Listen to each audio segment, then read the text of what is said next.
Good morning, evening, afternoon, whatever time it is where you're at. Welcome to Collider Dailies. I'm John Aljets, and with me, as always, is Maggie, love it. Hey Maggie, how you doing?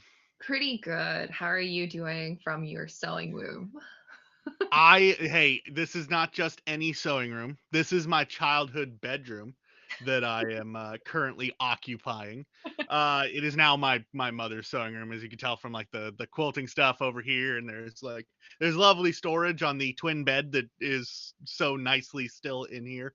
Uh, but I've got a lot of memories in this room, just not memories where it looked like this. Uh, but how are you doing, Maggie? Anything like emotionally scarring happened to you this weekend? Well, I finally finished one of my Baldur's Gate 3 playthroughs. I have about 20 different playthroughs, and I had been unable physically to finish them. And I finally persevered and I did it. And yeah, I am going to need at least like 5 to 7 business days to like fully emotionally process the ending. The epilogue really helped. Business days. Yeah. I, Yeah, the epilogue I really still need helped. to I still need to do the epilogue. Yeah, I'm glad that they added that. That was kind of a partial reason for why I hadn't finished it yet because I knew how the game ended and I wasn't really happy with not really being able to interact with any of my like companions that don't go with me to fight the Nether Brain. And so once they released the epilogue, I was like, well, I guess I have to go do the battle and like finish the game for real. Um, yeah, I definitely solidified the fact that I am indeed a Gale girly. It made me very, very happy. The entire ending, if you romance Gale, was just chef's kiss. So yeah, I'm happy. I started going through my other playthrough afterwards and trying to work that one towards the end, where I'm romancing Starion and Halson. So I'm curious to see how that one pans out. So it was hard. It was emotionally devastating. Well, I'm sure that you'll be able to soldier through, power through all of your very, very heavy emotional feelings. Just wait until you start a Dark Urge playthrough. Then you're gonna be in Oh, I a have a Dark Urge different kind of playthrough. world hurt. Yeah, I have a Dark Urge playthrough, and I will unfortunately only ever be able to have 3 companions in that one because I made some very bad mistakes, and everyone is dead. Are they mistakes or are they happy accidents? I don't know, man. It was pretty devastating to accidentally kill all the tieflings. I did not do it. I accidentally aggroed a druid, and they took out the entire camp before I talked to Will. It was bad. And then my game glitched when I finally got to Karlach, and she was like, "You killed the tieflings." I'm like, "How the hell do you even know that?" This is our first time meeting, and I had to kill her. So it was rough. It could be no. That's pretty bad. I was gonna say it could be worse, but I don't know if it could be much worse than that. Yeah, it wasn't fun. The goblin party is not as fun as the tiefling party. 010, do not. Unless you're romancing Minthara, but that's a whole Well, other. I turned her down, and she attacked me at the goblin thing, so she's also dead. Like when I tell you, everyone is dead. Cursed All place. right, enough of that silliness. I will say one thing though. It is worth noting that I am in my childhood bedroom, as we pointed out. I am also in rural Oregon, so internet is kind of spotty. If I just suddenly drop off or freeze or anything like that, I apologize profusely. There's not a lot that I can do about that. Uh, But with that being said, today we have quite the show for you. We're going to be talking about Saw 11 being announced. We're going to give our thoughts on the whole Doctor Who by generation thing. If you haven't watched Doctor Who, you're not going to want to stick around for that third topic because it's going to be all of the spoilers. But first, let's talk about Pixar movies returning to theaters. So it turns out that 3 Pixar films, Soul, Luca, and Turning Red, are going to get a another chance in theaters. Those are 3 films that were released during the pandemic. They were released primarily Disney Plus only. I say primarily because certain regions that didn't have Disney Plus, they were released theatrically, but a lot of major markets they weren't. So they're going to be releasing in January in theaters, so that you can have an opportunity to see them on the big screen or have an opportunity to take your little ones to see them on the big screen.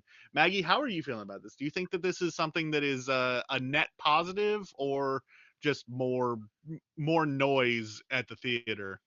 I think it's a great idea anytime that films can get a wider release, and also kind of get their day in the theaters. I think is a great opportunity for them, and it was a real shame that most of these did not get to really see any theatrical runs.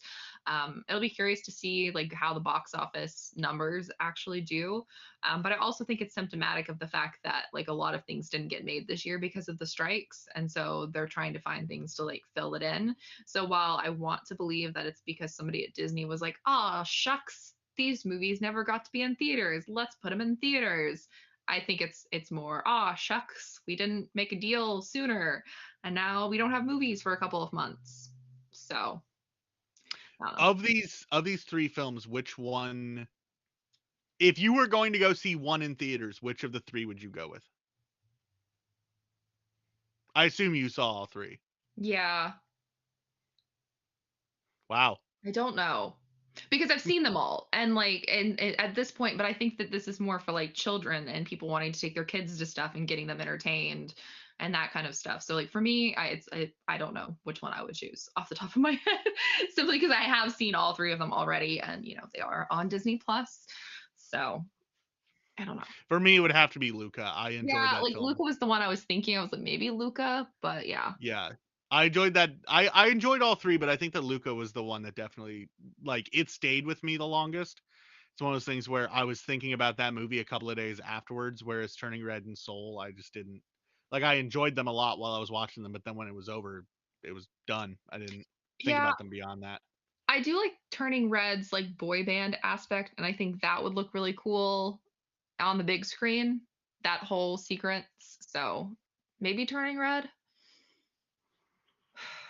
It's hard. Good options They're across the all really board. good movies. So hopefully people go and see them on the big screen.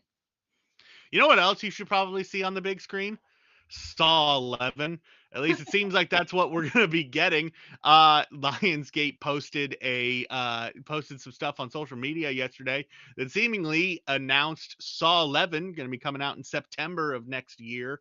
I'm stoked for this because I loved Saw 10 when I saw it. It was not my favorite Saw, but I definitely did enjoy it, and I definitely appreciated the direction it was going. Maggie, are you much of a Saw fan? Not really. The only one I liked was from the Book of Saw. I actually really enjoyed that one. Really? Yeah, I watched it over breakfast. I got the screener and I wrote my review for it and watched it over breakfast. I think you like, at least as far as like Saw aficionados go, you might be a little bit in the minority Oh on yeah. that. I Oh yeah, I don't 100%. feel like No, I that didn't hate many it. as many people liked it. Yeah. Yeah. I really like Max. So I mostly watched it for him. But then I was like, oh, this is actually kind of cool. Like I'd never really I think I'd seen the first Saw um some point when I was younger, and it wasn't for me, and then I enjoyed the Book of Saw simply because it felt slightly different than like Yeah. one of the mill Saw story. Um and I knew nothing, so I went in fairly like oblivious to the universe and had a good time. So Maybe that's why I liked Saw 10 so much, was because it, after Spiral, it felt like it was returning to the horror soap opera that is the Saw franchise, yeah. because that's effectively what you're watching. You're watching a soap opera with dismemberment. Uh, it's one of the most interconnected and interwoven narratives in horror. I'm actually really surprised that they managed to maintain that for the Mm. better part of 10 entries. Uh, Jigsaw and Spiral kind of went off on their own things. But for the most part, it's all been one interconnected narrative that I've really enjoyed. So seeing more of that with Saw 11 is going to be definitely a highlight of next year in the fall for me personally. Maggie, it really sounds like you're not you're not as on board for this. I mean, like I've said in the past, like I am not a horror girly. I have very niche tastes when it comes to the horror genre. I'm not usually a big fan of like anything anything that could potentially be like neck stuff. I don't like people getting anything done to their necks, and there has been that in Saw. So I try to stay away from that because it just gives me the heebie-jeebies. So knowing that there are like lots of like dismemberment and like body horror tells me that that is not for me. Fair enough. Do you know what is for you though? And I know that it's for you because we've talked about it before on the show. Doctor Who. Yeah. Uh, so we got our third of the three 60th specials this last weekend, and it ended in one of the more bonker ways that I absolutely did not see coming. That being, by the way, spoilers if you haven't watched these specials, now is your time to get off. Thank you for tuning in. But we're gonna be just diving into this totally and absolutely. It ended with a bi-generation as opposed to a regeneration, which is just a fancy way of saying he split like an amoeba, and now there are two doctors. There's David Tennant and there's Ncuti Gatwa, and yeah, I didn't see that coming. I gotta say, it caught me completely and totally off guard. Maggie, how do you feel about the prospect of a bi-generation and what it could mean for the future of Doctor Who? So I will be perfectly transparent in saying that I have not yet had time to watch all three of the specials. I decided very early on that I was not going to watch them until all three were out because I was not emotionally ready to see David Tennant regenerate again. I took that very hard. As much as I loved Matt Smith, I never really fully recovered from losing David Tennant's doctor. And I was just like, you know what? I'm not emotionally stable enough for this. So I opted to just like watch clips from the episodes and then read Sam's reviews on Collider.com every weekend to see what was going on. And I did watch like all of the stuff from this week's episode about the bi generation because I was like, I think this is a great idea. It also solved my problem of not wanting to watch it if David was going to regenerate again. So solved my problems. Thank you, Russell T Davies. I knew you were a real run. But I think it's a really clever idea. I mean, we're 60 years into this franchise. We've seen 13 regenerations and some others along the way of, different characters and different things that have happened. And I think this was a really clever way to bring something brand new into it. And I know a lot of people have kind of had their issues with it being like, well, this has never happened before. I'm like, well, yeah, but this is like a wibbly wobbly timey-wimey show where just because we haven't seen something happen before doesn't mean it didn't happen before. And so I think that Russell has kind of brought something new in that opens up a lot of new avenues for them because now we can have 14 Donna adventures in Big Finish and they can do stuff there. And if something happens down the road that like warrants 14 showing up, like there's that opportunity for it. And I think the franchise needed something like that. And we know that David Tennant is like a fan favorite. Everyone loves him. He's like a really solid stand-up guy as well. So like he's a fairly safe person to have on the back burner to bring back in if you need that like ratings boost. And I think that it also just like sets it up for like a good different take on the whole like Time Lord regeneration concept. And I think it also suits the arc that 10 was on and the things that 10 never got to like fully experience. And now we kind of get that culmination for 14, which I think is really clever as well as the storytelling kind of attribute. Well, I think the thing for me that is the most exciting is the fact that it's such a hard reboot point because 15 at one point says we're time lords, we do therapy out of order.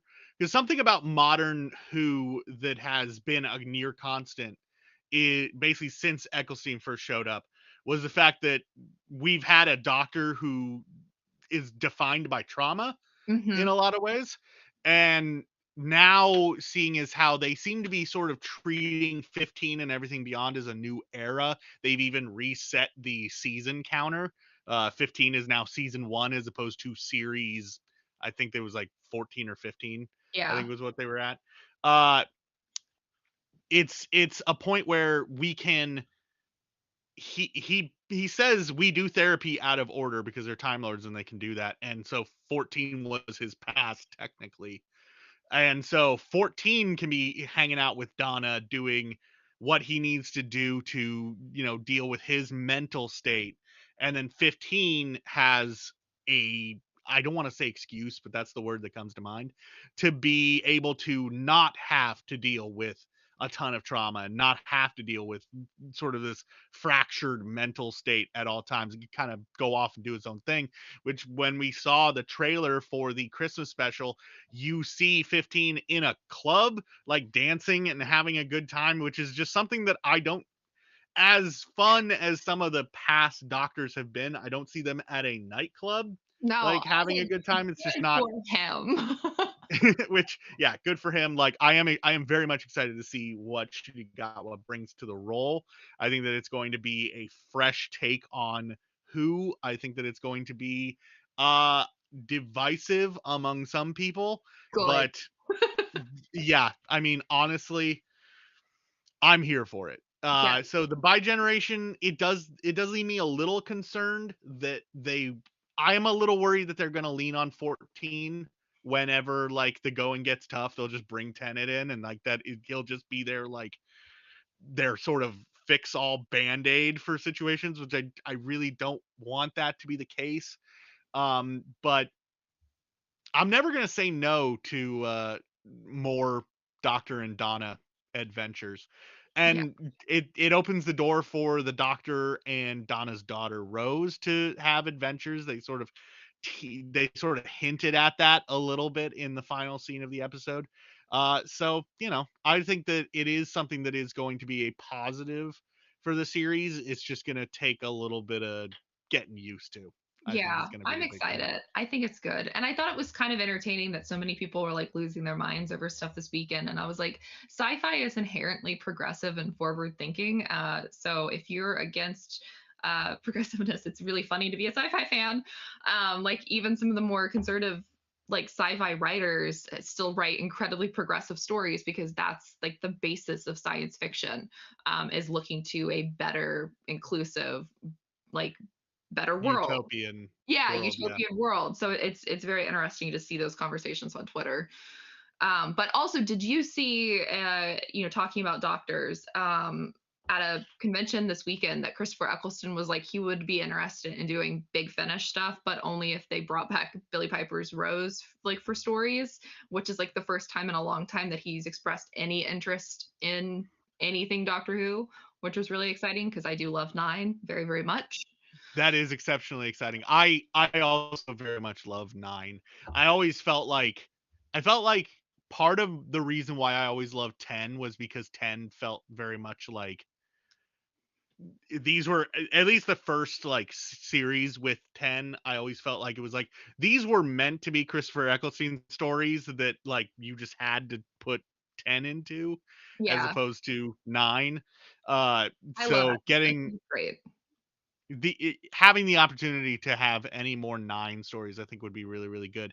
And I do appreciate sort of the borderline change of heart that Eccleston has had, because he was very vehemently like, no more Who, like I'm not doing anything more, like I'm not interested.